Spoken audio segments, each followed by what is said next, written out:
We have attained the quorum. Let's make a start. There are 3 items on the agenda. The first 2 are quite meaty subjects, so we should maximize the time available. The first item is a relationship between housing and poverty. We have with us Dr. Hoon from the research division. It is a rather copious paper on Singapore. The other paper is contains replies to the questions that we previously raised. We don't need any administration to respond to this item. So perhaps I call upon Dr. Hoon to...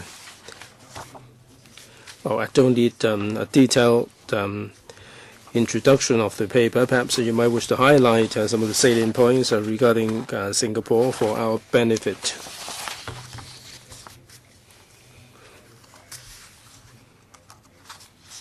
I'd like to welcome government officials who just joined us.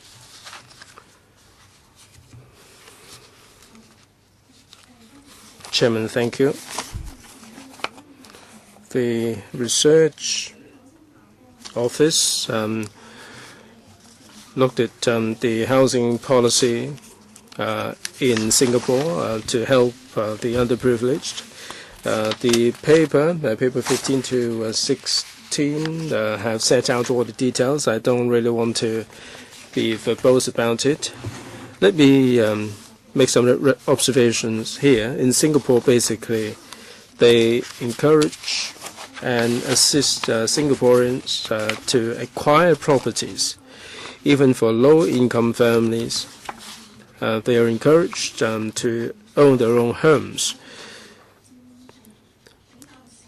Rental housing takes up a small proportion, about 3% of the population are living in public rental housing units, and the criteria are very stringent.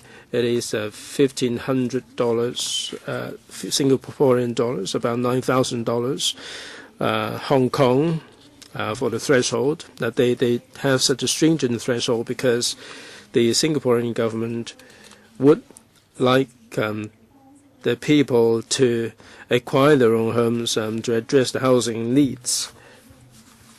So their housing policy has taken into account the retirement protection. Singaporeans can take advantage of the CPF to acquire their own property. For low-income families, they should be able to afford home ownership. Singaporean government, in terms of home ownership, does offer pretty large subsidy. The lower the income, the higher the subsidy. So for the low-income families, they should be able to afford home ownership. So if after the acquisition of property, they experience any financial difficulties, there are financial assistance offered by the government. And for the senior citizens, they do have plans to assist them to trade down their properties in order to cash in on their the values of the property. They also have the reverse mortgage scheme. The property titles can be sold back to the developer, and they keep the property for 30 years thereafter. All these go to show that in terms of poverty alleviation and social welfare policy, they put great store by self-reliance. So for individuals and households, if they can resolve the problems themselves, then the government would steer clear of them, and they reserve the resources for those who are most in need. So they are helping Singaporeans to acquire their own property instead of providing rental housing. So once they have acquired their own properties, then they can cash in on their own properties and they're resolving the housing or poverty problem through their own resources. Perhaps that's all I have to say for the time being. All right, we're not going to go into great detail about the paper. If you have any questions, you might wish to raise them when you get the floor to speak. All right, we have representatives from the Housing Department, Development Bureau, and THB. Now, I restrict members to 5 minutes because of the BT items. The first 2 items are rather substantial. Mr. Frankie Yik, Chairman, the CCF does offer assistance or subsidy to those on very low income. The CS did mention last Friday that there would be a relaxation in the requirement to include those living in subdivided flats. Now, for this CCF scheme, it will end on the 8th of April, and in the coming phase, will there be special arrangement that will be put in place to entertain those who are living in subdivided flats, or how soon do they have to wait for the benefits, those living in subdivided flats? Chairman, thank you. Thanks very much for the question. In relation to the relaxation of the eligibility criteria, the department concerned is examining the details. Now, we will be relaxing the technical requirements, so in the next phase of application, there would be more low-income households would be able to benefit. This will apply to the new phase of application. Mr. Yik, when is the next phase? Can you be more specific? Is it going to be the next phase straight after the April the 8th one? Or how soon do they have to wait? Mr. Chow, Chairman, the relevant department is threshing out all the details. I'll be liaising with the department concerned. If I have the information regarding the commencement date of the next phase, the procedures for application and so on, I can certainly make available the information to the subcommittee. Thank you. Mr. Leung Chi-Chang. Chairman, thank you. We realize that housing is one of the measures that can alleviate poverty.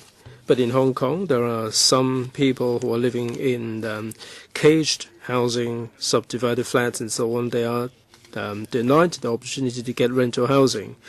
Now, we have not built enough rental housing, and hence the long queue.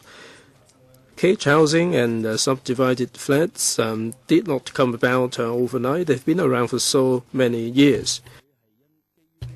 Now, for these residents, why is it that they are not eligible, or is it the case that they prefer subdivided flats and caged housing to PRH? Can you shed any light on this one, please? Mrs. Lai, please. Chairman, thank you. Thanks very much, members, for the questions. As regards those living in subdivided flats, how many subdivided units are there in Hong Kong? The Long-Term Housing Strategy Steering Committee has commissioned an organization to conduct a survey, and I believe that by the middle part of the year, the findings will become available, and we will have information regarding the question that members raised. Now, why do they have to live in these subdivided flats? Their profile, their characteristics, and so on. Mr. Leung. Right, in terms of allocation of housing, we have a number of districts, NT, Kowloon, Hong Kong, for that matter. And in urban areas, people will have to wait a little bit longer. couple of years longer. It would be faster for the NT. Now, this allocation policy has resulted in some people who would much rather struggle with the bad living condition in urban areas than going to the NT. So to address the housing needs, do you have any plans, say for instance in urban areas, you identify more sites, or you redevelop the older areas, you put in higher density, more buildings, so that these people can be rehoused? Mrs. Lai? Chairman, thank you. Right. When you talk about the allocation policy, the different districts and so on, this policy has been around for some time and has been serving us well. In relation to urban renewal, the relaxation of the height restriction and density and plot ratio and so on, we have been liaising with the planning department. Where appropriate, at suitable location, we will be relaxing the plot ratio. Now, in relation to urban regeneration, now we do have the policy of redeveloping the old housing estates. We not only look at the structural integrity, we also look at the cost effectiveness of maintenance and repair, and also whether there will be any gains arising from redevelopment, or any resources for decanting the population and so on. Other than these 4 factors, we will look at the suitability of the housing estates that can undergo redevelopment. So we would take into account a whole host of different factors. We would try every means possible to increase the housing supply. Mr. Leung. But Chairman, Mrs. Lai said that the allocation policy has been serving us well. If it is serving us so well, then I don't think we would be beset with so many subdivided flats and caged housing in Hong Kong. I think the key thing with regard to housing policy is that there is very limited choice for the residents. Well, you may say that we don't have enough housing resources, and hence that the limited choice. But when you build the rental housing in areas where they are much sought after, you might wish to build more for them. Mrs. Lai? Chairman, thank you.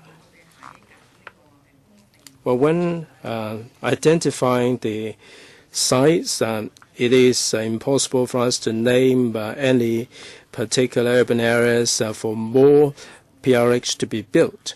Now, where sites are available, it doesn't matter how big they are, it doesn't matter where they are, if they are considered suitable, if their infrastructural facilities can be provided, then we would take advantage of these sites and to build PRH units. Perhaps I can make available some information to members. Over the next 5 years, in urban areas, there will be 55% of the PRH units that will be in urban areas. 55% of those built, 55% in urban areas, and 29% in extended urban areas. And to a certain extent, that would address some of the problems. Mr. Peter Chung, Tan Ka Piu, Leung Yew Chung, Kwok Wai Kang, and myself. Mr. Peter Chung. Thank you, Chairman. I don't think the government has provided us with papers on housing and poverty, and that means the government doesn't see a relationship between the two.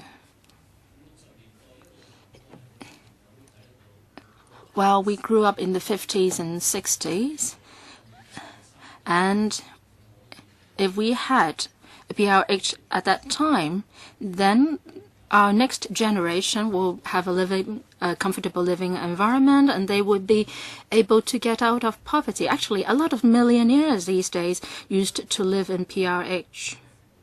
So in other words, poverty is in every sense related to housing.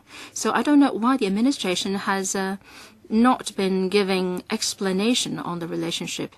Now, secondly, the high rental prices have pushed people to live in subdivided flats in industrial buildings. And then the government also thinks that subdivided flats have its value for existence. Now, for all these issues, the government hasn't been coming up with a paper to explain.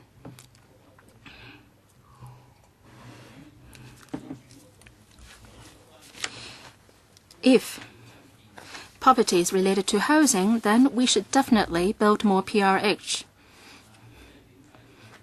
But then I would not ask you why is it that the government has not been making any very good progress and not doubling or tripling the number of PRHs in Hong Kong. Now, I once asked whether the government will reinstate rent control. Now, can the government give me reasons why rent control is not going to be reinstated? Mrs. Lai? Thank you, Chairman. On the issue of subdivided flats, and actually there is a long-term housing subcommittee under the Housing Authority dealing with the matter. Yes, Chairman, I have just questioned rent control. Rent control. In our paper, we have given explanations on why rent control is not suitable, because there are diverse views on the subject in the community, and we are also worried that if rent control is to be imposed, it will stifle landlords' intention to rent out flats, and then that in turn will reduce the number of rental housing houses in Hong Kong. And then rent control is also targeted only at new tenancies. So if that is the case, then a landlord in entering a new tenancy will be raising substantially the rental to protect himself. Now, don't you think that the landlords or the property owners are not increasing their rent substantially now? Now, why is that a rent rise will be proposed by the property owners now and not in the past? Well, if members want statistics from us, we can supply that later on.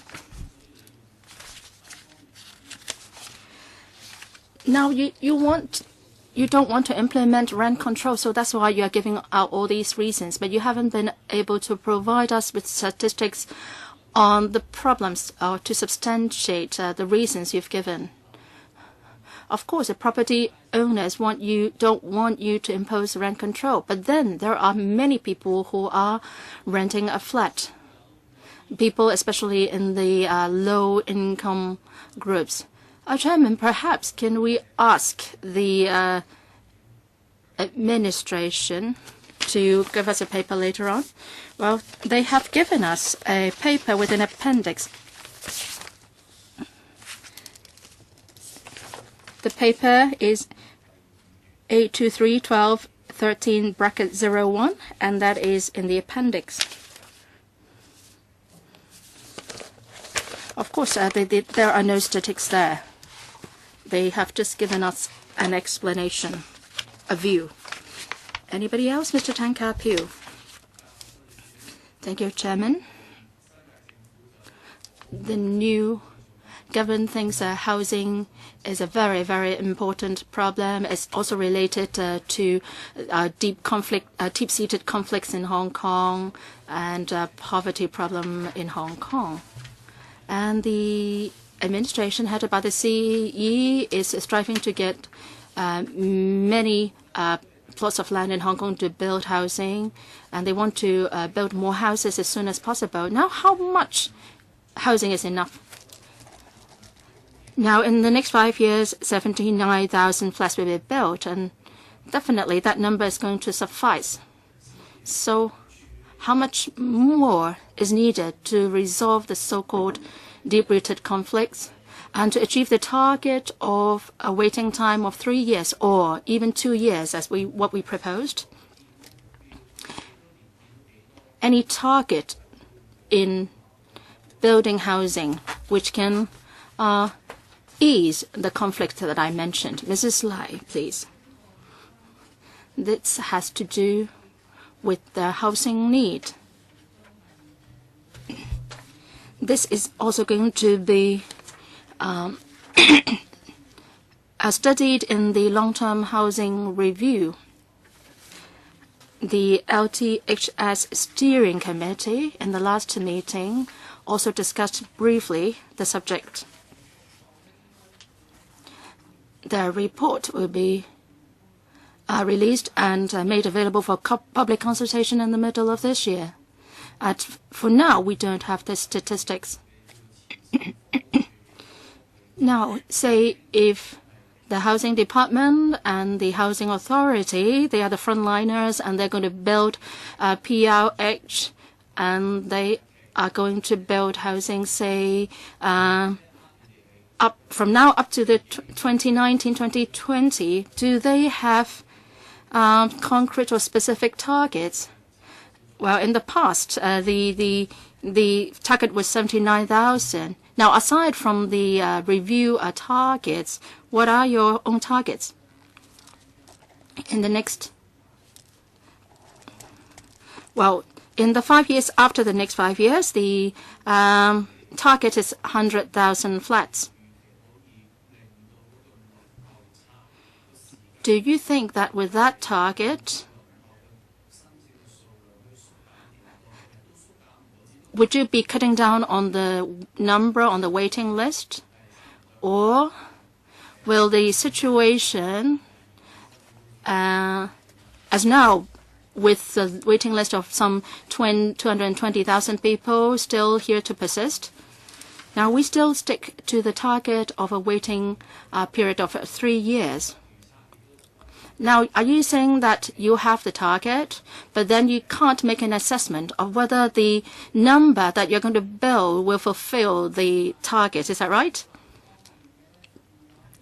Now, as for the housing need, I think we have to wait for the long-term housing review or the results of that review to come out before we can say anything definite.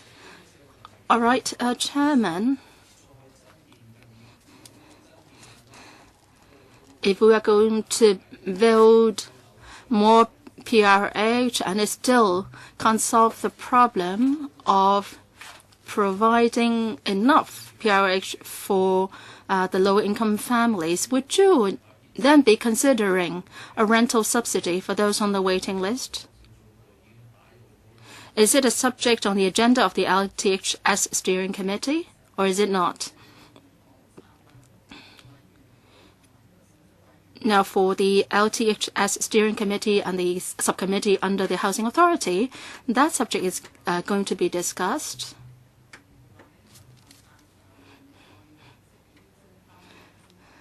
As regards the rent subsidy for those on the waiting list, that will be discussed.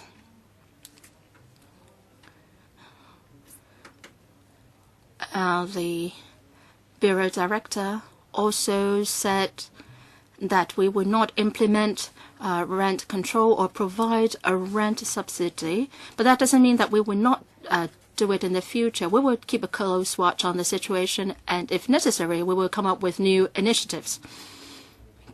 Can we say that in the report to be released in the middle of this year, it will cover or come up with recommendations on, say, the rent control and the rent subsidy? Is that right? The LTHS Steering Committee will study the issue. Dr. Fernando Zhang. Thank you, Chairman.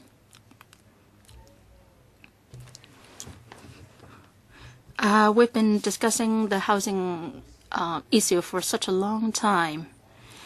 There are many, many more subdivided flats in the society, and many people are putting up with poor living conditions.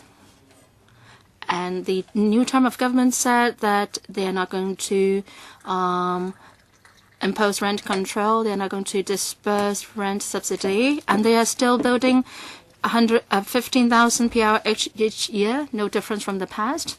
And then those on the PRH waiting list, the number still exceeds 200,000. So if we look at it objectively, say if we view the subject from a performance-based measurement, I think the government is definitely failing in its job. Poor living conditions, of course, are directly packed or linked to poverty, and the government is not willing to do anything at all. And all it did was to establish an LTHS steering committee.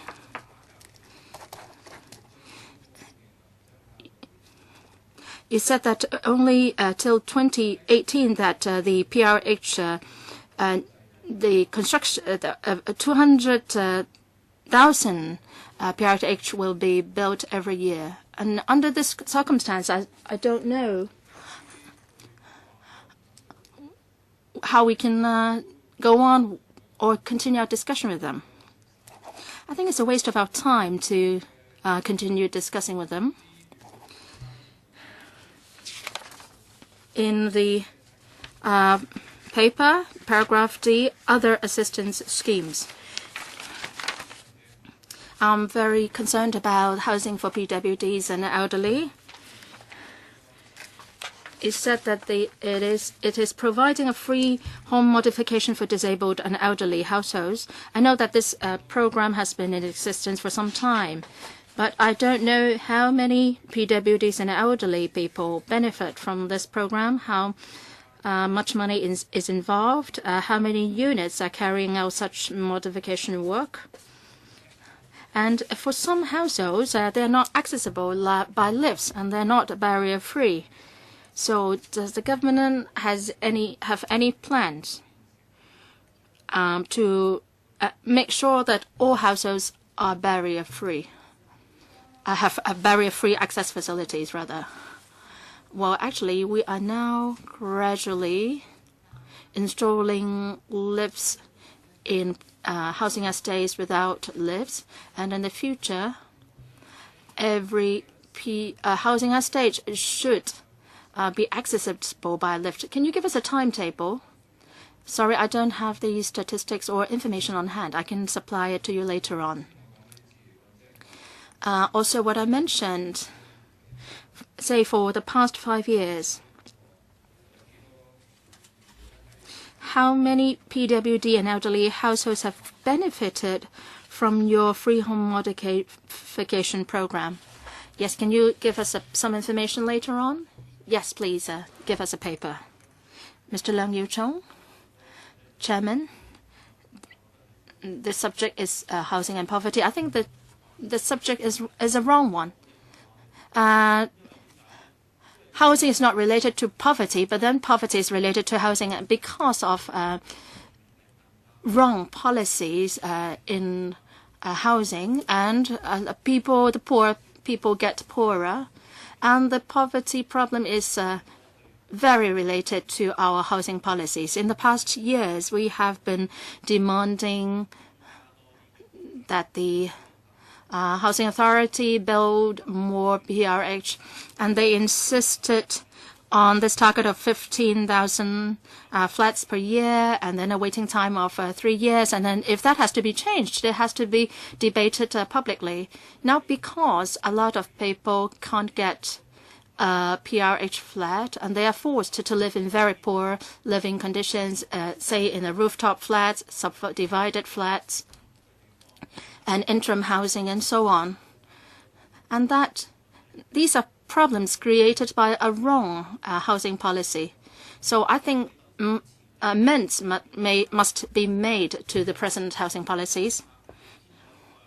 Now, before that is done, and then they are still stepping up efforts to clear the rooftop houses, and these people are forced to live in caged housing and subdivided flats and cubicles. So that has caused a proliferation of the cubicles, flats, and the situation is worsening. If that is the case, you don't build enough PRH. Can you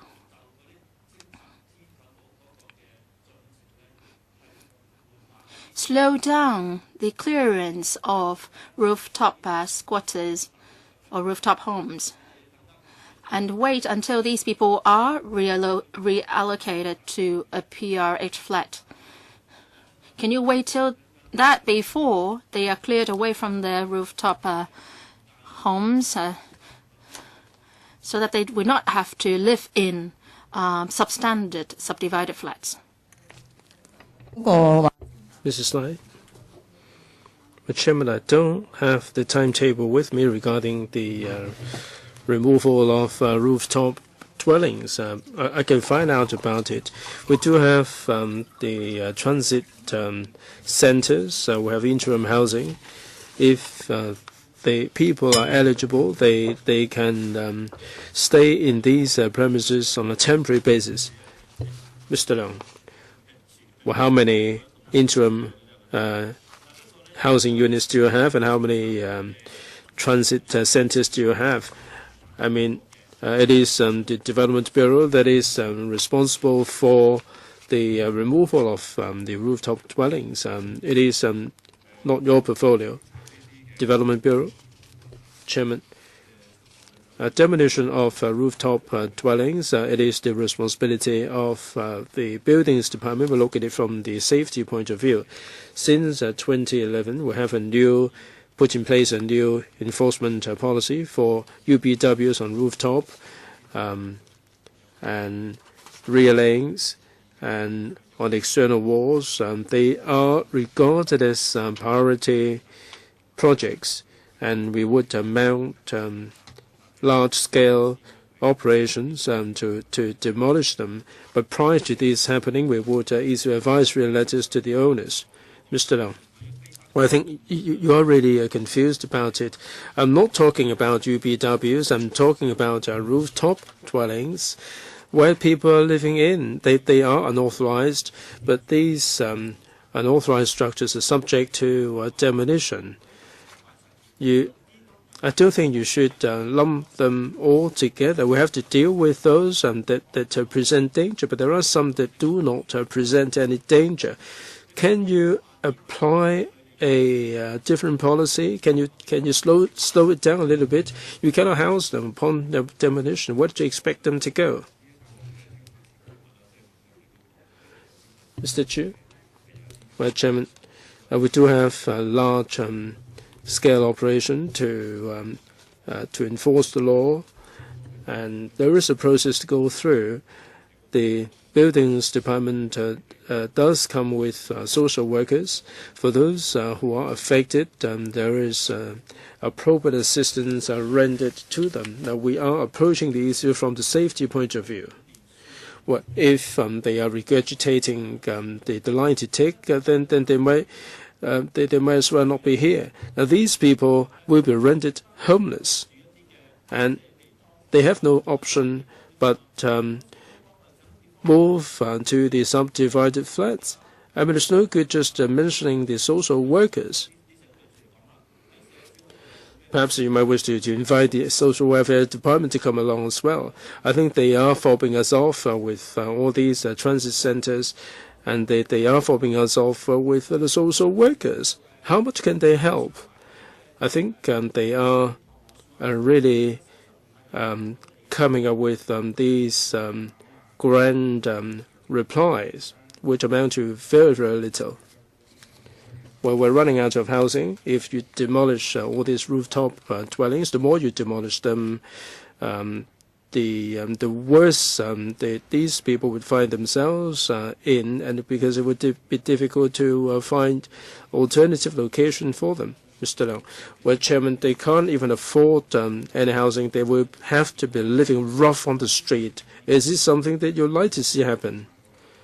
Well, can you slow down the demolition unless it's absolutely necessary? Mr. Kwok Wai-keung. Chairman, thank you. Well, the relationship between housing and poverty is obvious enough. Over the years, because of the serious flaws in the housing policy, some new buildings are becoming like luxurious flats, and the government has scrapped the HOS production. The sandwiched class people and the middle class people are really put under crushing burden. And at the same time, rents have escalated and the property values have also gone up. All these are intertwined. They are inextricably bound up together. The tenants in private housing are under pressure, and those living in subdivided units, they are living in horrendous conditions. They are still struggling with exorbitant rent, despite the atrocious condition. The same can be said about the CSSA recipients, who have been talking about this subject for so long after so many meetings. The rent allowance in the CSSA has not been improved in any way. So those on CSSA benefits simply cannot afford the exorbitant rental. Now, each person will be entitled to about $1,400, but for these subdivided flats, they are rented for more than this amount. There are about 20,000 people who have to make up for the difference out of their own pocket. But they are on CSSA benefits, and their daily expenses are very, very tight. Why doesn't the government get on with the production? The CCF is offering them $1,000, and how much do you think $1,000 can last them for? How many days do you think this amount will last them for? And this simply is nowhere near addressing the problems that they are facing. How soon will the government departments review the entire rent assistance under the CSSA? Mr. Chow, LWB. Chairman, thank you. First of all, this year the Community Care Fund will be offering assistance to those who are living in private housing, who are in receipt of the rent allowance. Now we will be offering a new round of assistance. About 17,000 households will stand to benefit. As regards the details, we are liaising with the Social Welfare Department to flesh out the details. Hopefully this will offer some relief. As to the rent assistance level, this is subject to review on an annual basis. As we said at the last meeting, we do have an established mechanism whereby adjustment will be made in accordance with CPIA. As I said also at the last meeting,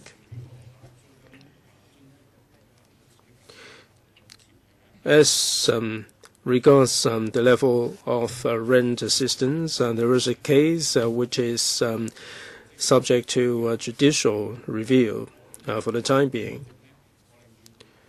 When adjustment is made, we would have regard to the level of market rent, and we will also have regard to the implications that the adjustment will have on the market, because with any increase in the rental, there will be implications on the affordability of the low-income households.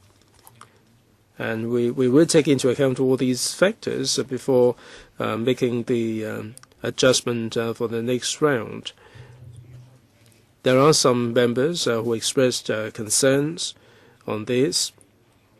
So all these will be taken into account going forward. Well, we'll save this for the second round. Mr. Leung Kwok-hong and then Ms. Chen Yun-han. Mr. John Zhang said that we have to spend where it is justified, and we have to save where it is needed. I mean, what do we mean by justified spending? The C.Y. Leung administration was commented on by President Xi, and who said that the ideas are good, but nothing seems to have been achieved by the C.Y. Leung administration. Now we talk about the universal retirement protection, and you have commissioned Professor Nelson Chow to conduct a study. I don't think this will be completed within this term, and I think in a way you're encouraging me to do filibustering. We are suggesting that the administration reinstate rent control. You don't really need to identify any sites. All you need to do is to make the announcement in an hour's time. Now, without rent control, people will be settled with exorbitant rent, and as a result, the daily expenses are going up, the disposable income is declining, and this is one of the causes of poverty. I don't think we need to do an explanation. Now we're talking about the relationship between housing and policy and poverty. I'm asking you whether you will bring back rent control or not. And with the reinstatement of rent control, the rent increase can be anticipated, and then you can offer rental subsidy. Third, these unauthorized rooftop dwellings, can you ascertain those that do not suffer from any structural integrity problems, and you delay that demolition? That gentleman was talking about in terms of unauthorized building works. Now that old lady said that she bought a flat on 13th Street for $40,000, and she said she would die to defend her accommodation. I'm not sure whether she has. Now, all these can be achievable straight away. There are so many. How many such unauthorized building works are there? And how many subdivided units are there in Hong Kong that are not fit for habitation?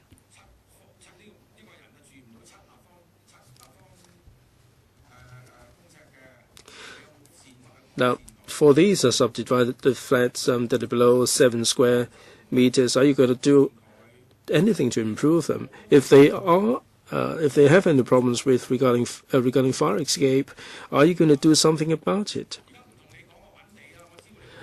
I'm not talking to you about land sites that you can identify. I mean, Mr. Paul Chan has been running around talking about this. And Mr. Chow, I know you for a long time. Nothing seems to be achievable. Now, for those that cannot be achieved, we brush them aside. Let's deal with the 4 major reasons that I talked about. I do have the highest regard for you. You are pretty low down on the hierarchy. The Commission on Poverty is pitched at a very high level. It is chaired by the CS, and you are represented by a permanent secretary here. All these are policy matters, and they don't cost you a lot of money or time. Are you prepared to do it? It's up to you whether you're prepared to do it. Rent control. Why is it that this cannot be done? Can you tell us the problems?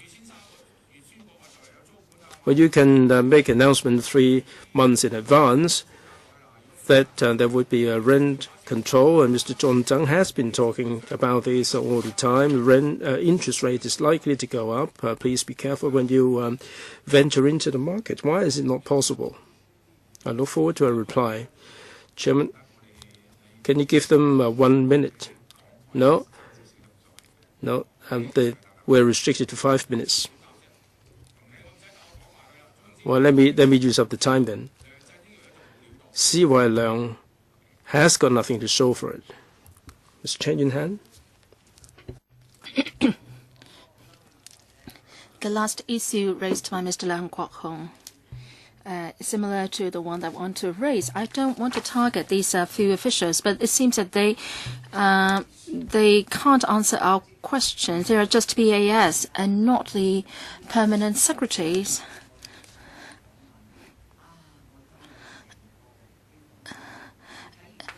It seems that you are making presentations to foreign visitors in what you said, but then there are so many flaws behind the housing policies, and that causes the wealth gap to widen. And at the time when Mr. Wang Xinghua was the housing director, there were some 7,000 households in Diamond Hill, and he said that no one would be left without housing in Hong Kong. And among these 7,000 flats to be demolished, residents came from different backgrounds, and they were rehoused through different means. Some of them were rehoused within the same district, and then some were relocated further away, and some were relocated to Tin Shui Wai and in temporary housing, and so on and so forth. At that time, that in the rebuilding process, there weren't so many mistakes. But then in the redevelopment of Sao Mau Ping, there are problems. If there are 2P or 3P households within the unit, some were reallocated a flat in the new territories, and some were reallocated within the same district. So how could the whole family stay together under such an arrangement? It seems that the government doesn't have a very good and comprehensive policy. I have a simple question for the administration. And the government encourages aging in place, but then you are not encouraging the young people to take care of the elderly at their home. Has the government drawn up policies in that regard? Yes, Mrs. Lai. Thank you, Chairman. Thank you, Ms. Chen. About the policy of aging in place, this has all along been our objective, and the Housing Department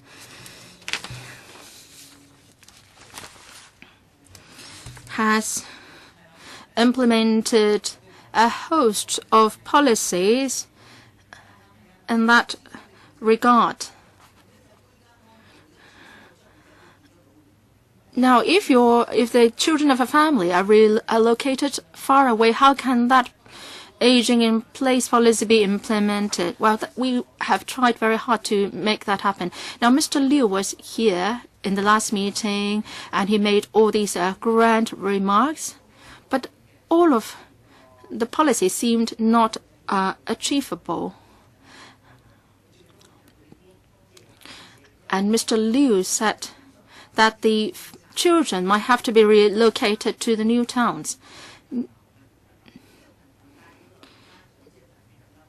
Now, the elderly are getting poorer these days under your policy, and then your policy is making it difficult for the children to take care of their parents, old parents.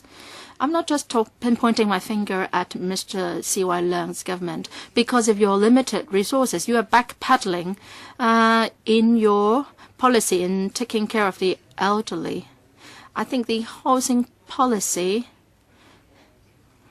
doesn't cater to the needs and resolve the difficulties of people having problems staying with their family. Why was it possible in the old days when there was clearance of Diamond Hill and not now? We have many different schemes: single elderly persons priority scheme, elderly persons priority scheme, and so on and so forth. Now, we're not talking about those schemes. You are talking about your separating the family members when you're rebuilding the old estates. Well, we have tried very hard to relocate or to settle the same family within the same district. As far as I understand, the two say the older generation will normally be reallocated a flat within the same district, but then the younger generation may be allocated a flat somewhere further away. That's my understanding. Now, my second question is related to subdivided flats. Those residents have been waiting for PRH for over 7 years, but they're not allocated a flat. And they're not allocated a rent subsidy. I'm not trying to make things difficult for you. I think that your policies are very fragmented, and you are always saying one thing and doing another. I'm not trying to blame these three government officials. They really can't answer our questions. But if we have, say, Professor Anthony Zhang here, then it would be better. Now, I think the present arrangement is a waste of their time and a waste of public funds. Well, I'm not satisfied with these three government officials. I'm dissatisfied with the arrangement. The COP hasn't sent a representative here. We're not talking about present, say, housing and welfare policies. It's really housing problems as they are related to the poverty problem. I think the present arrangement is not satisfactory. I think at least we should have a representative from the COP here at this meeting. I'm not targeting the three government officials. Please, Secretariat, if in the next meeting, if we are having officials of such ranks in the future, then maybe it's better not to hold a meeting at all. Professor Hyun, I want to talk about your research. You have given me another aspect of tackling poverty through housing. Actually, 80% of the people in Singapore are provided with government housing, and then 3% are on public rental housing. And the government is using this approach to tackle housing problems of the people. Now, if you have other difficulties, and then they have other targeted approaches to deal with that. And then if you have further financial difficulties, you will be allowed to sort of downsize your flat. And they are tackling the poverty problem using such approach. And that's very different from Hong Kong. Hong Kong, we are tackling the poverty issue through a number of issues or a number of angles. Now, what is lacking? Say, 80% of them are now living in public housing. I don't know whether they have a poverty line or not. Now, if Hong Kong, if we use 50% of the median income as the poverty line. Now, if Singapore is also using that as a poverty line, now if those people living in the executive condominiums, are they still considered poor? Now, if they are not considered poor, then that makes up a very interesting approach to define who are poor people. I think what you're lacking in the research is the effects or impact on people of the Singapore government's housing policy. Can you elaborate on that? Singapore doesn't have an official poverty line.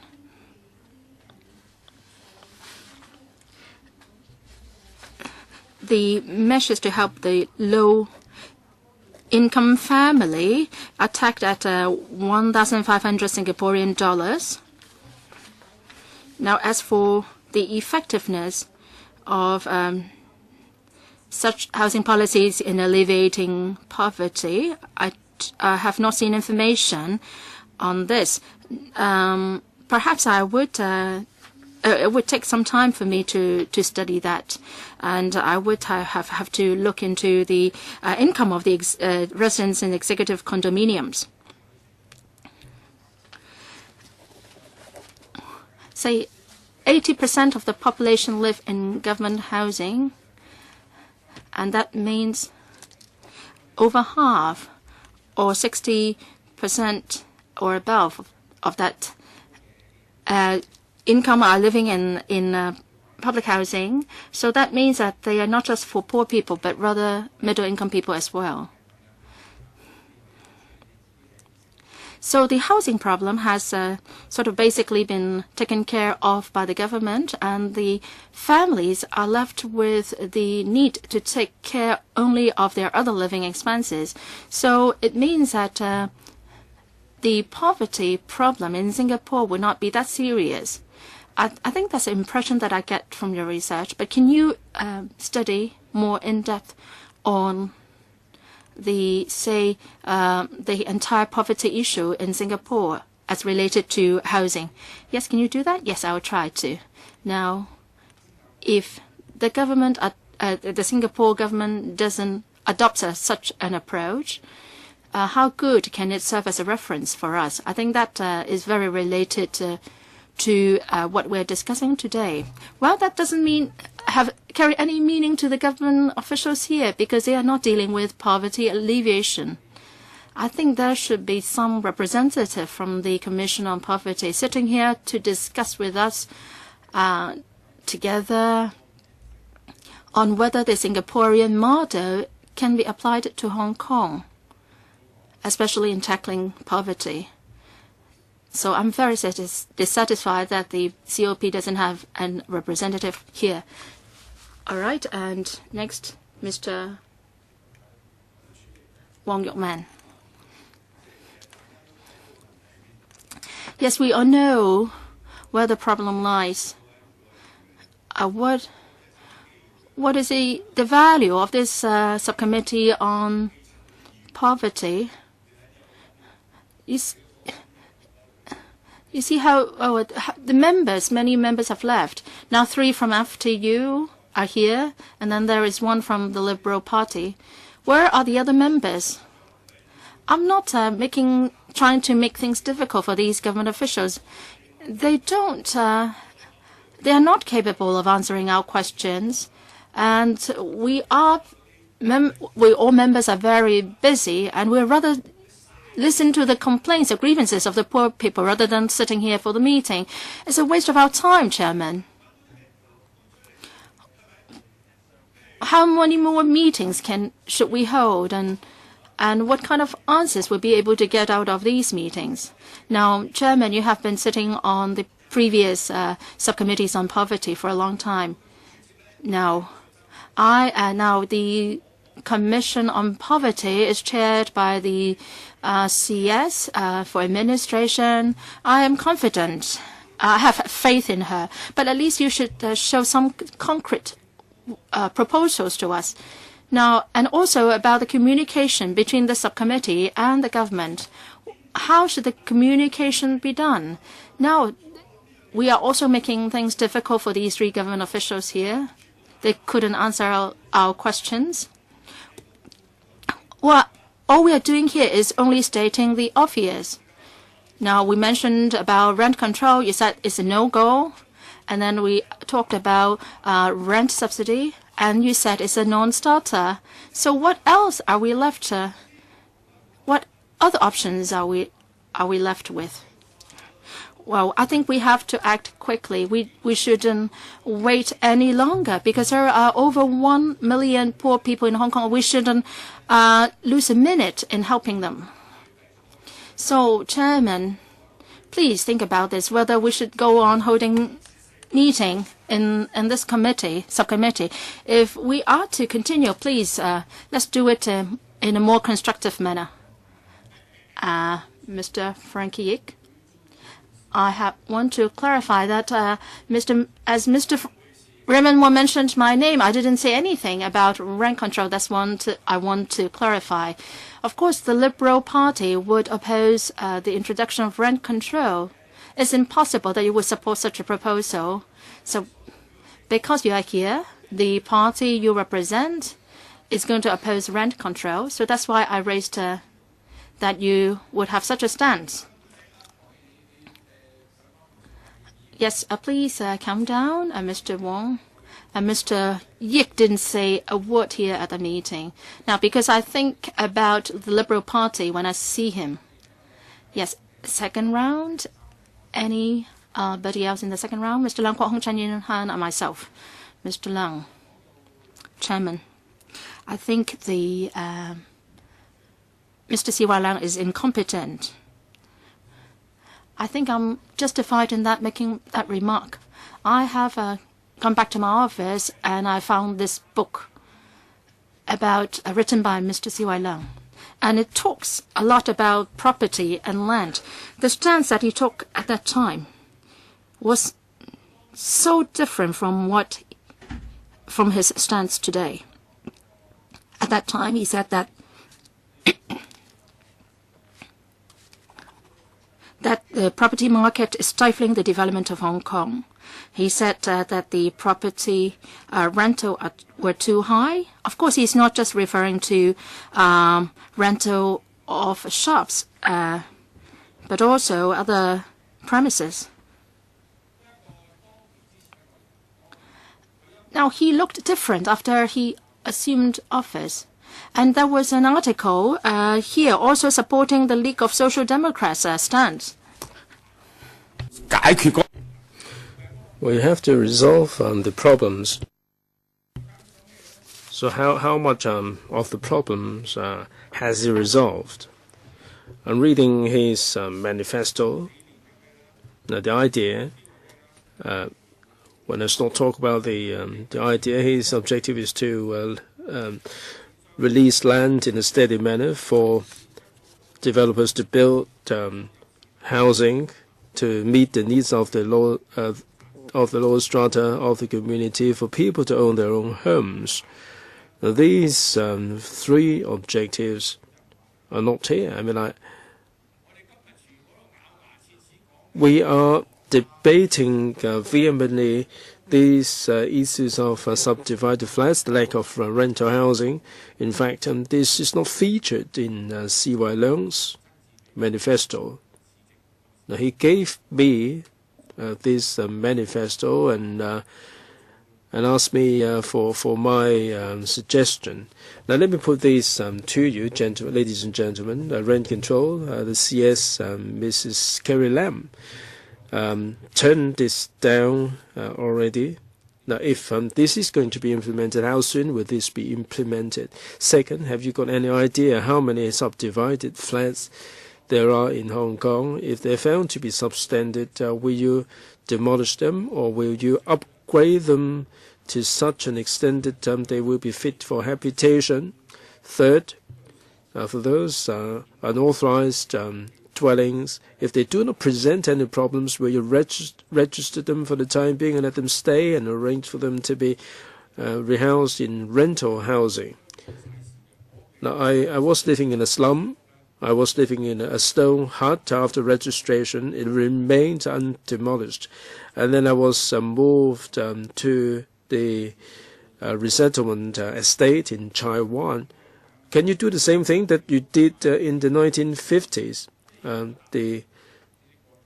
Well, I think you've gone over the time. Ms. Chen Yunhan. Chairman, I trying to make sure that this is a useful meeting. Perhaps you might wish to consider this. It is really regrettable to have a meeting like this.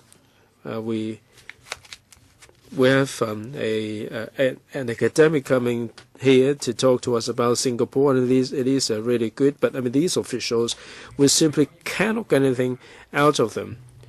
Well, I think you might wish to put questions to Dr. Choi. So much information has been put together in this report. We don't have anybody represented by the COP. Now, they should know what LegCo is looking at.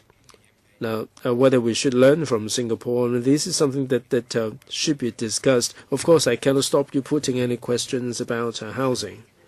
Ms. Chen. Chairman, if you look at Singapore, the percentage of the population who are living in rental housing, this is wholly different from Hong Kong.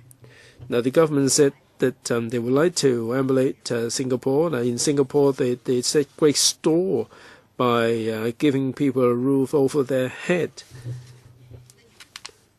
Now, if the rent is too much for them, there would be measures to help them in Singapore. In Hong Kong, there are so many people who have been waiting 6-7 years for rental housing, and they're still living in these subdivided flats in really squalid conditions. And I hope that the COP should be represented here. Otherwise, we're no member of the COP, only you are, Mr. Chairman. But our views should be given some weight. Mr. Ling Yu-chong, well, it's not the case that we don't want to ask anything about Singapore, but the government seems to be giving us a short shrift. I think you have to resolve this problem. Every time we have the subcommittee meeting, if we have the same level of officials and if they are fobbing us off like this, then what's the point of having a meeting like this here? If we don't have any officials who matter, if we don't have any officials who are doing policy making, then I don't think it makes sense for them just to go through the motion like this. Now we like to talk about Singapore. I mean, we can have discussion on another occasion, but here we should have government officials who can address our questions. I don't think it makes sense. I don't think it will help for us to ask questions about Singapore if we have officials at this level here. What's going to happen after the questions? Are you going to be the messenger, passing on our messages? We look forward to positive replies from the administration. Now, this is not simply a housing problem. In Singapore, they have the CPF, and all these are really linked. We simply cannot merely talk about housing. Perhaps we should also talk about CPF, the MPF. Can we model our MPF on the CPF model in Singapore? I don't think it makes sense for us to waste any more time. I've got questions. I've got burning questions, like the poverty problem has everything to do with housing. How would they address the problem? They are rehashing the same old arguments. They are giving us non-answers, which are devoid of any substance. Chairman, I still have a bit of time. Perhaps I'd like to put this to you. How are we going to have the next meeting? I don't think we should allow this situation to go on like this, because it doesn't make sense. We would be better off without any meeting like this, because otherwise I don't think I would be prepared to attend the next meeting. I'd like to put this to other members. Right, it's up to you. You have the prerogative whether to attend the meeting or not. Now, it's not me who invited the government officials. It is the administration that decides who to send to the subcommittee. We can criticize them for sending the wrong people here. Now, I've brought this up at the very beginning of the meeting. Second, just because the government doesn't address the issue, does it mean that we should refrain from putting questions? Now, at the Welfare Services Panel and other panels, we bring this up, we move motions, we talked about the teeth problems for the elderly, institutions for the elderly and so on. Every time they're regurgitating the answers. Now, we visited some other jurisdictions about poverty alleviation. They do have social enterprises, minimum wage, and we come back and ask the administration to consider all these. Now, it is beyond our control whether they take on board these suggestions. We discussed Singapore today, and in Singapore they have the strong feature in the way of housing. That's why we have highlighted Singapore's housing policy when we talk about poverty. Now, I think we can take a position, and we can highlight some of the strong points in Singapore, and we can put them in our report to be submitted. Mr. Leung, what if we have a bureau secretary sitting here? Well, you can anticipate that their policy would remain unchanged, but he should be listening to our views directly without having to be conveyed by more junior officials. I hope that the secretary will come here and feel our sentiments and listen to what we have to say instead of having the messages being conveyed to him. I don't expect any breakthrough here, but at least we should have the right level official here. I mean, the way we're conducting our meeting is no different from talking to a tape recorder. Well, I've already stated the situation for members. If you feel that this is not good enough, if you feel that we should write to the administration and the COP, so be it. I think we should come back to housing instead of dwelling on this issue. Mr. Leung Kwok and Ms. Chen Yun-han. Ms. Chen, well, I know that this has got nothing to do with you. Mr. Leung Kwok first. Well, you call me first. No, it's all right. Leung Kwok and then Chen Yun-han. All right, go ahead then. Chairman, we're not blaming you at all, because we do appreciate your difficulties. We're trying to empower you, Chairman. This is wholly unreasonable. They're wasting their time. We're wasting our time.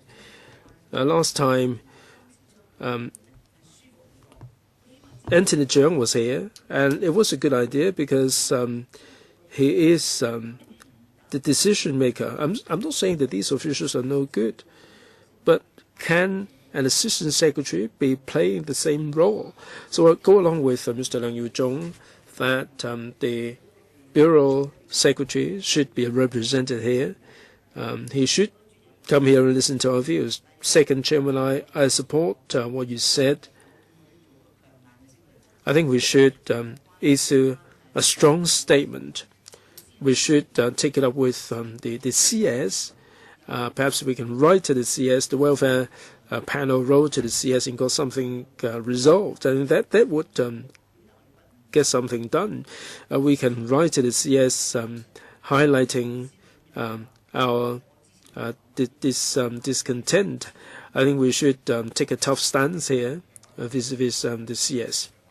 Right, when I first spoke, I said that this is not a good situation.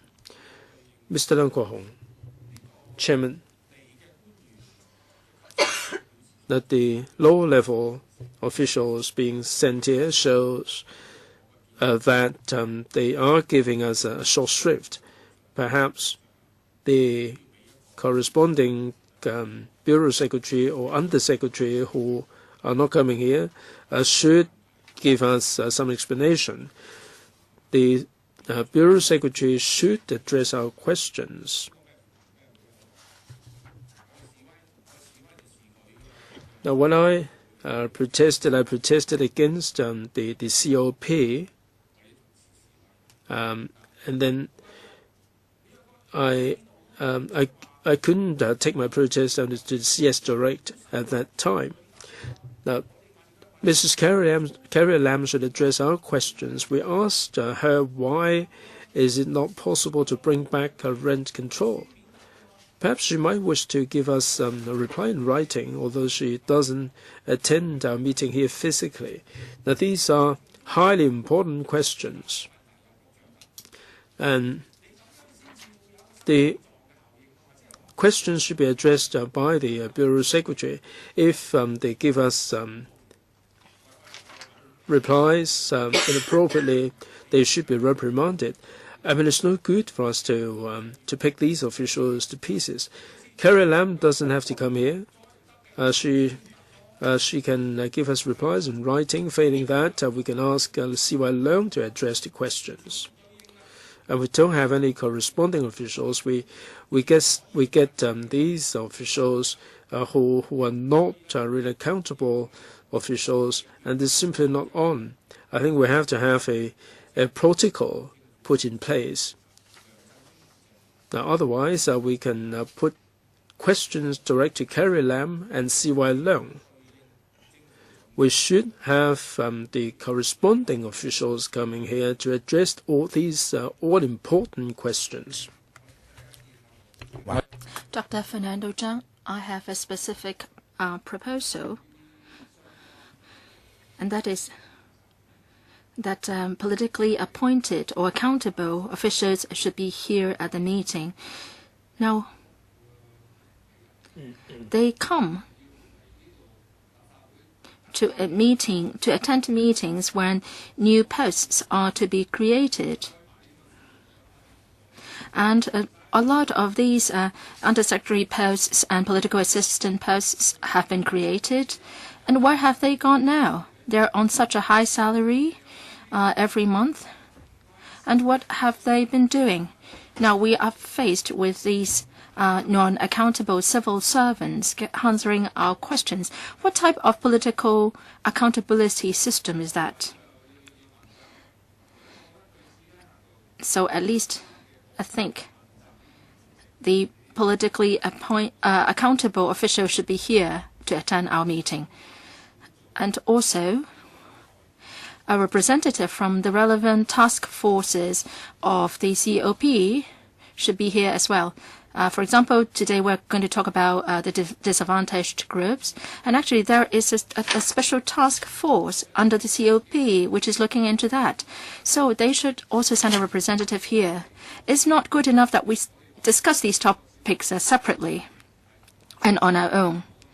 I raised that we should monitor the COP's work and give their input because they are now drawing up specific measures and proposals to alleviate poverty, and they're not here to meet with us, and it's not good enough and meaningless that we work separately. Now, can the Secretary take down all our requests? Now, among the three government officials here, I don't know who you're going to convey our proposals to the senior levels.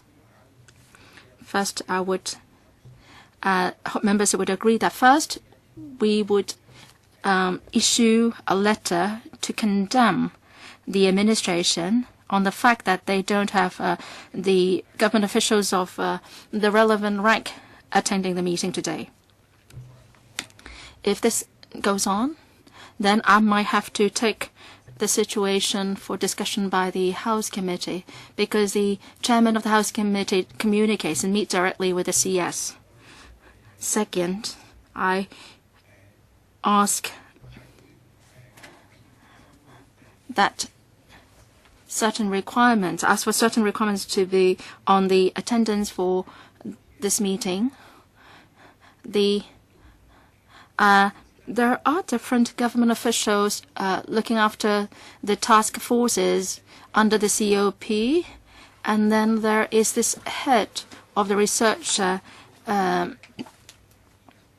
head of research in taking care of, say, the disadvantaged groups policies, and so whoever government official is responsible for that particular work portfolio, they should also be here. And also, the politically appointed directors and political assistants should also be here to tackle our questions. I think this is the right logic to go by. Now, taking what Dr. Fernando just said, added in with my remarks just now, I think this makes up what our requests are. And that is the government official responsible for the respective areas under the COP, and then also the political appointees should be here. Now, also, I would write a letter to condemn the government, and if we don't achieve the effect, and then I would convey or pass on the matter to the House Committee for their further discussion. No, I don't think you have addressed my concern. The LegCo is a body under the basic law to monitor the government. I've asked that many times, and I've asked the bureau directors why they weren't here. And I don't care whether you have made an appointment with somebody for dinner or lunch. And I think the politically accountable government officials should be here. Now, they must attend our Wednesday council meetings, is that right? Now, if I don't attend the council meeting on Wednesday, I have to explain myself. So I think it is our role to monitor the administration, and poverty is a highly important issue. And so if the relevant government officials aren't here, they have to explain to us why they can't be here. So I think we should establish such a protocol. Also, if they can't be here, they should at least give us a written paper. At least it shows that they have taken a look at the matter, because we know that they have attended to the issues themselves by way of their signature on the paper. Say, Mr. Chow wouldn't explain why rent control can't be introduced. All right, I've included your point in, I'm going to incorporate the point you made in the letter to be written to the government to condemn it. Now, under the COP, there are 6 task forces. There is a government official taking care of the task force. Now, the undersecretary must be here, and the undersecretary is there to help the secretary when the secretary is too busy. Now, we're paying them such a high salary, and this is an important, very important issue. Now, if the undersecretary can't be here, he must give us a reason, a good reason. Mr. Leung, you have not listened to me. Now, for the COP, there is no undersecretary related to the COP. Now, say, for example, for today, housing and poverty. Well, at least the undersecretary for development and undersecretary for labor and welfare, and the undersecretary for another bureau should also be here.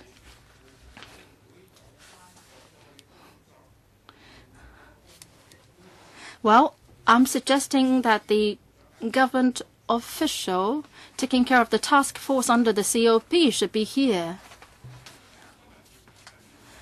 The COP must work through the bureaus, and Mrs. Carrie Lam is the CS, and she should overlook everything. No, we have not advanced to that level yet. Now, Mr. Chow is here to represent the Labor and Welfare Bureau. When I said in the beginning, I said that the present arrangement is wrong, is a mistake. Now, my suggestion is really targeted at inviting officials from the relevant officials from the COP.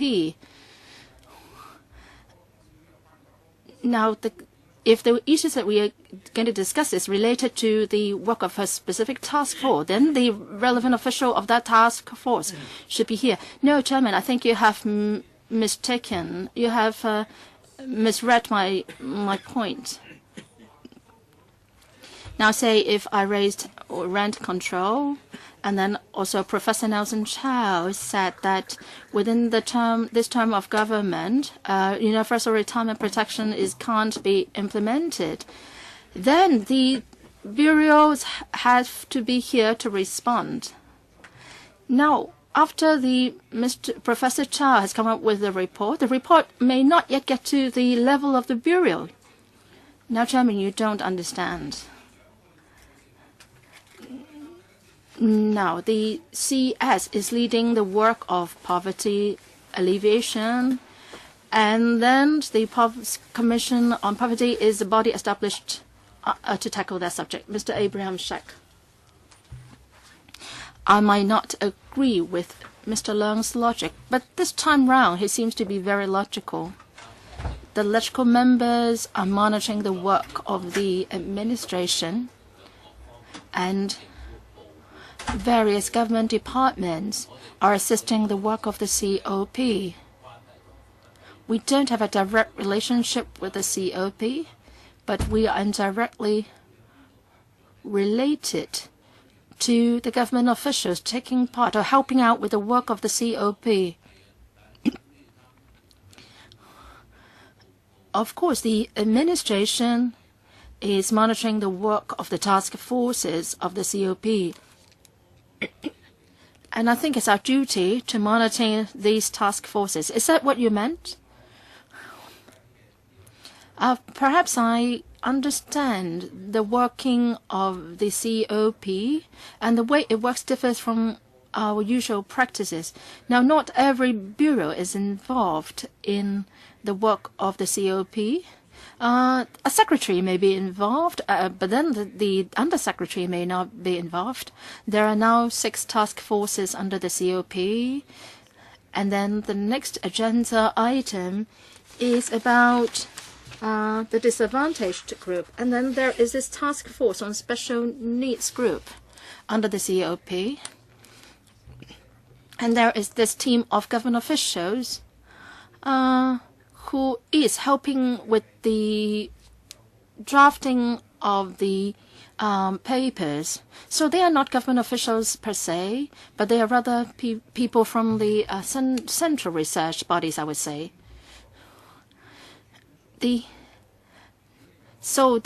Actually, the team head, the research team head should be more familiar with the issue than, say, the secretary or the other secretary.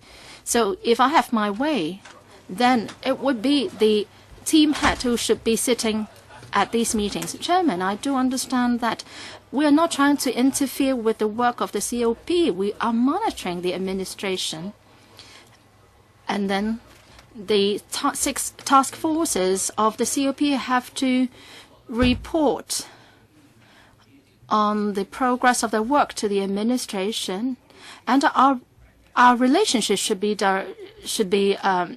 we should be working closely with the administration. Is that right? No, what I would want to point out is that we should be working with the COP.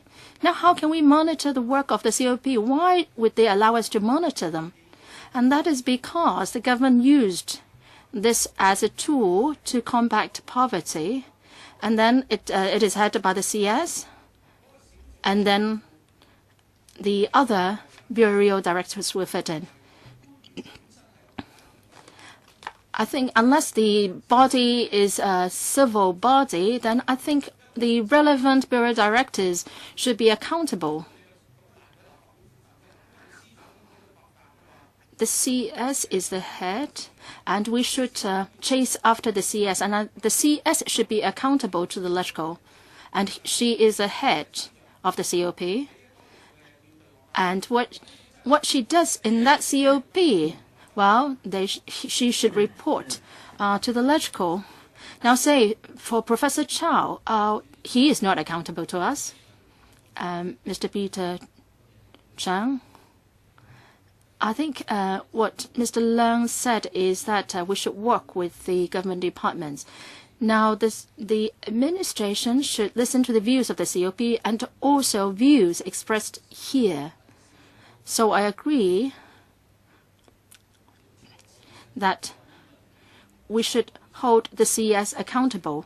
Now, whoever she sends here to attend the meetings, it doesn't matter, and whoever here should report back our views to the CS. Now, CS is the head of the COP. Now, if we wanted to, it would not be appropriate for us to ask Professor Anthony Zhang to be here, because Professor Zhang is not a member of the COP.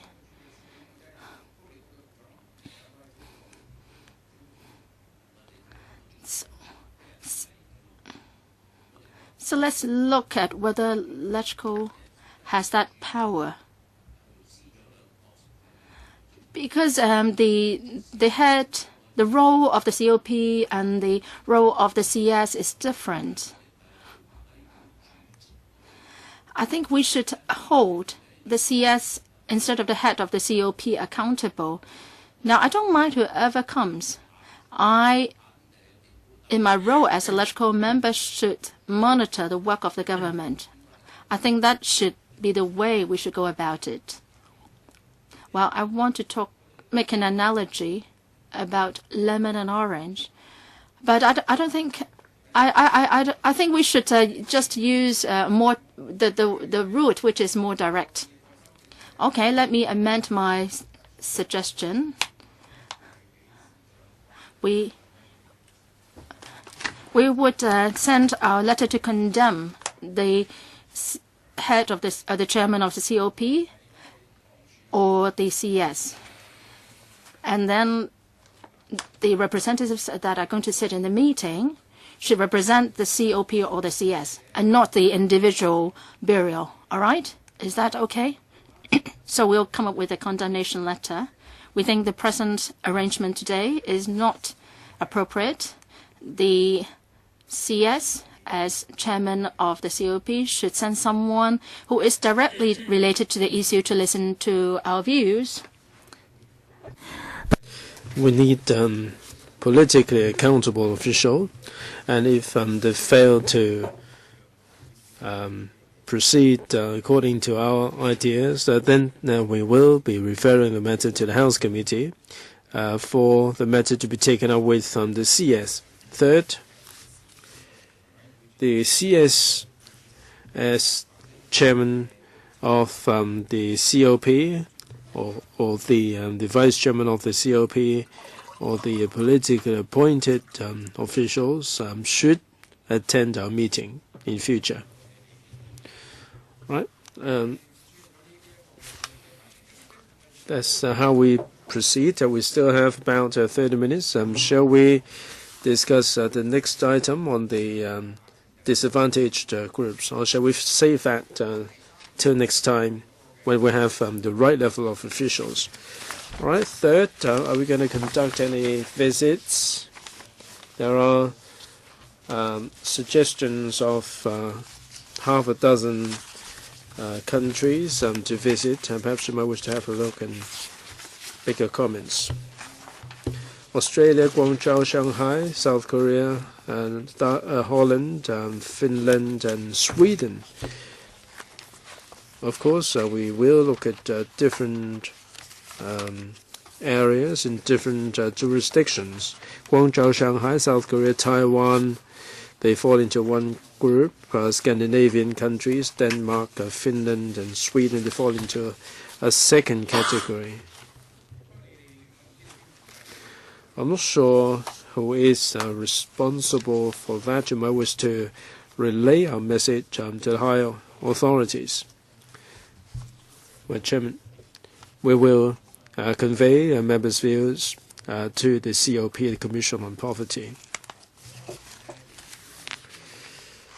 It seems to me that in the Scandinavian countries, they don't seem to have poverty line or clear policies regarding poverty, perhaps, and they have addressed the poverty issues by means of other policies instead of having a single body. Taiwan, South Korea, apparently they have mechanism like this. Mr. Shank, Chairman, what you said seems to be rather broad. poverty may exist in different ways in different jurisdictions. Scandinavian countries may be different from Shanghai and Guangzhou. So, from how can we ascertain whether we can benefit from it from the economic and political angles? That they may have their own systems, and they have universal suffrage returning the government. It would be different from the situation when you have a planned economy. And that is the area that we should focus on. Mr. Peter Chung, Chairman, I think the countries or the jurisdictions that we pick should be the ones that are running ahead of us, and they have the aging population worse than us, and we should have a look at what are their solutions would be good enough for us. Now, maybe they have 10% of the population that are getting old in the coming years, and I think if they are running ahead of us, then there will be a good idea. If we're in the same similar situation, then it may not be good enough. Norway, Finland, or Denmark, we're looking at the list. They have 10% or so of the population who are who are aging. They may not have the poverty line, but they have a similar size in terms of population, a few millions, but have larger areas. Dr. Fernando Zhang, Chairman, it was me who suggested Scandinavian countries. As Mr. Zhang said, they are running ahead of us. In terms of a poverty line, they may have different thinking, and in many jurisdictions they don't have the statutory minimum wage, but it doesn't mean that the wages that they offer would be lower or worse than those jurisdictions with statutory minimum wage. I think it would be an eye-opener for us if we can visit these countries for 4 to 5 days. It would be a good idea for us to look at something new. It would be a good idea for us to look at things that we are not particularly familiar with. If we look at the other jurisdictions that are more advanced than us, then it would be a good idea.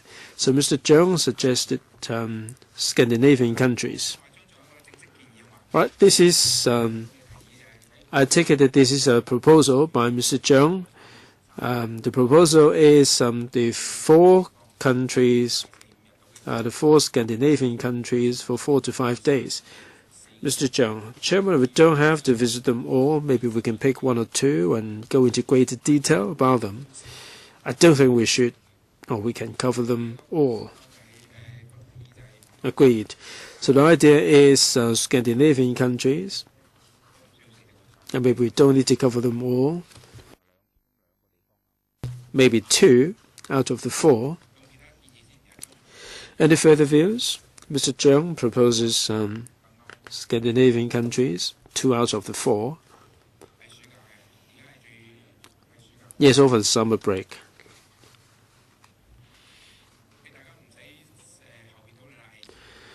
Right, please do not confer among yourselves.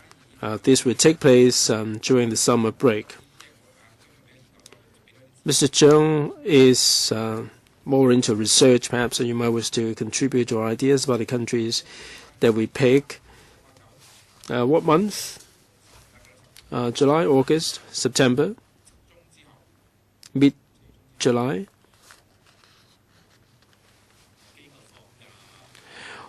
Well, their government bodies may be on leave.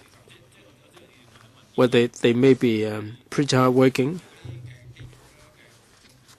All these NGOs at the Parliament, I don't think they have any break. All right, shall we pick August to steer clear of all these holiday period? Maybe sometime in August. After mid-August. Well, let's decide what to look out for in these countries.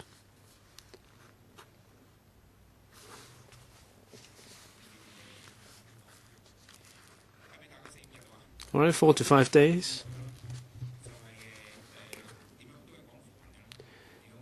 Mainly on poverty, how to address the poverty problem and elderly, aging population, and poverty alleviation. Mr. Zhang,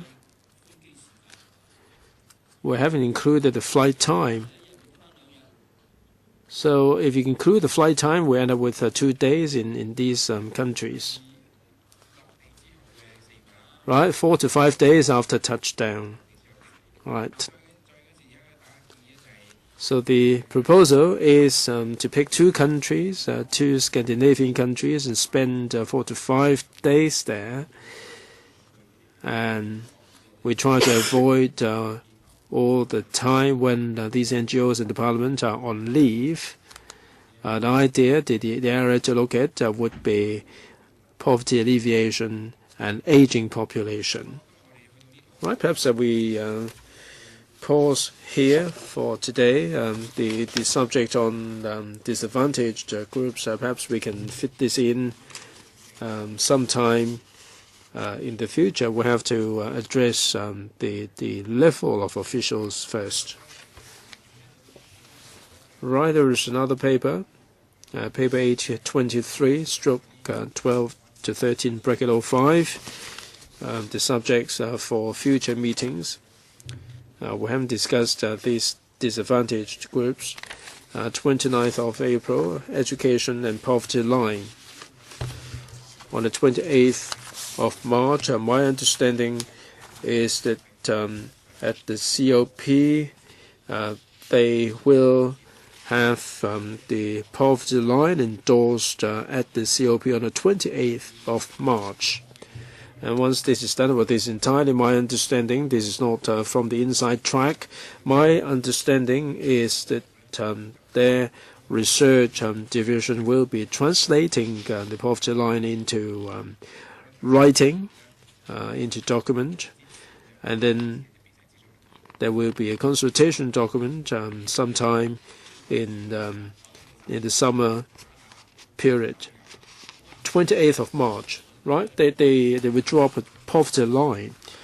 I think we ought to know something about the poverty line. There are so many problems that we should look at from the electoral point of view.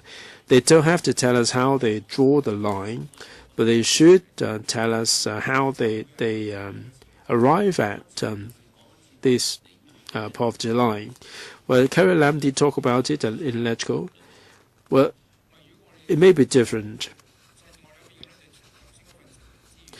I think when we write the letter, we should ask them to come here and talk to us about the poverty line.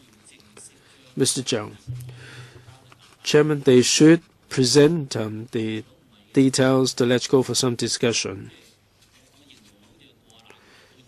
At least they should give us some kind of preview, although the administration might think otherwise. They probably don't think that there should be any consultation on the general public, but I think electoral should be duly respected.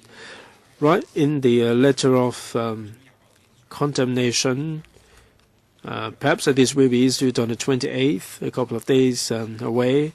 We should insist that the CS come here and talk to us about the poverty line. Mr. Leung, well, she may be coming here. I don't think it should be one-sided. It should never be a one-way street. The members of the public may have views, and the deputations may have their own views. So not only should we invite the CS to come down here, we should hold a public hearing for the deputations to ventilate their views as well. So it's no good for them to dictate the poverty line to us. We shouldn't have a closed society like this. What they have in mind may not represent the general public. Mr. Leung, well, it's too late after the announcement. I think Carrie Lam should tell us sooner rather than later, and then we have the public hearing. We should hear the sentiments of those who are regarded as falling below the poverty line.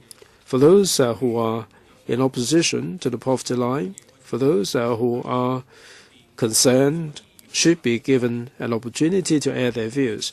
Now, if we do so after the announcement, then it would be a recipe for trouble, because it would be difficult to change anything.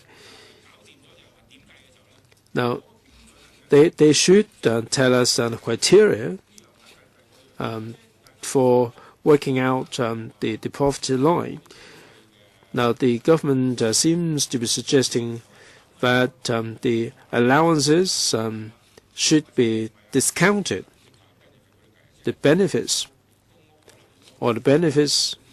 like there is a subsidy of $2,000, then it would be taken into account in terms of pay.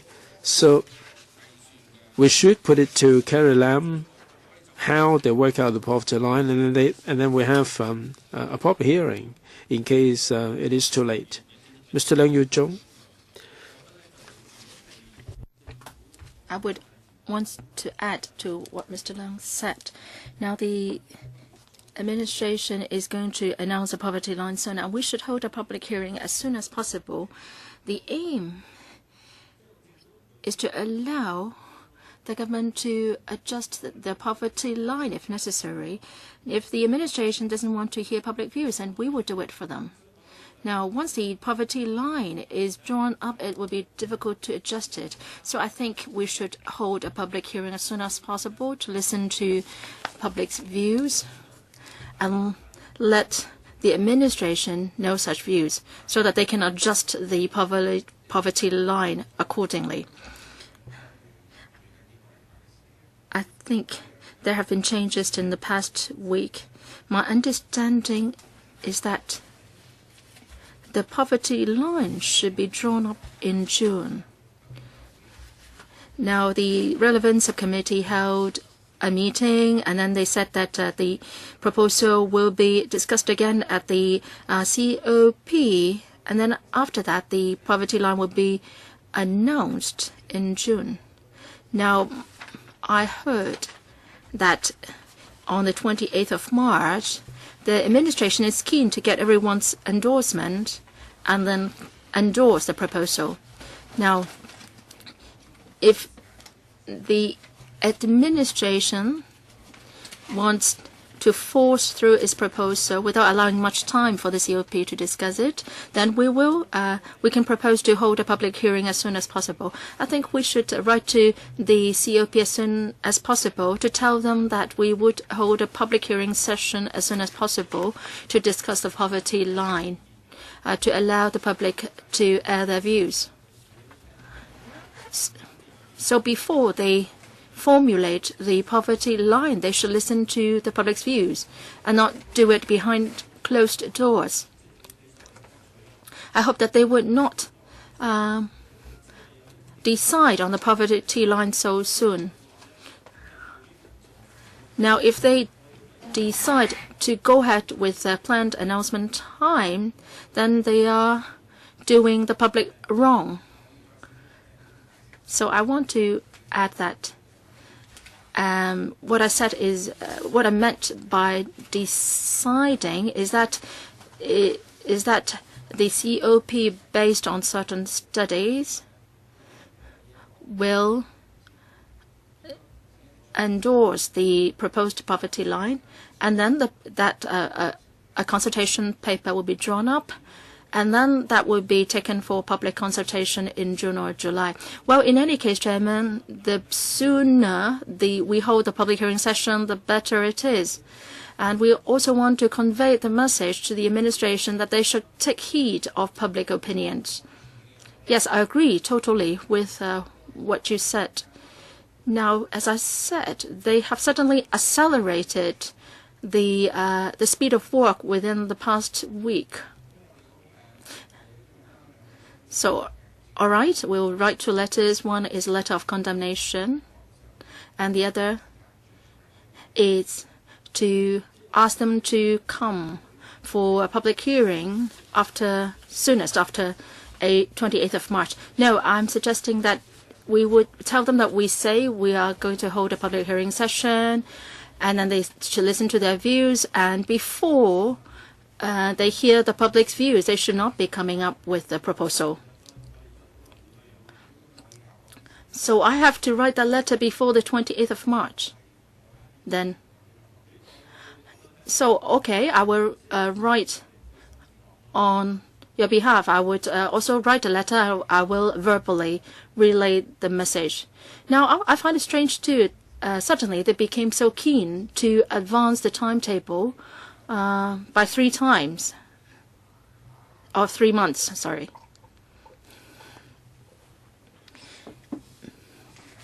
So the next meeting is going to be held on the 29th of April. We should not wait till then. Should we fix a timetable or date for the public hearing? Because we have to invite the deputations to come. Now, if you feel that the 29th of April is too late, then we can schedule another time, or should we still use the 29th of April? Well, if you have to add an extra meeting, then it involves a lot of work, including inviting the deputations and so on. So I think we should stick to the date, 29th of April, for the public hearing. All right, the public hearing will be held on the 29th of April, and then we'll defer the discussion of the planned items to some other dates. Well, 29th of April is a weekday. Would that be convenient for the deputations? If we want the deputations to come, we would better schedule a better time. Is Saturday a better date? Yes. Yes, it's Saturday. 25th or 26th? A Saturday. The Saturday before the 29th of April. 27th? All right, 27th. So we will hold our normal meeting on the 29th of April, and then we add in an extra public hearing date on the 27th. Any objection? So we would still meet on the 29th of April, and then we will hold a public hearing session on the 27th of April. Morning, 9 to 12? Well, depending on the response. All right, we'll schedule 9 to 12 noon, 3 hours. AOB?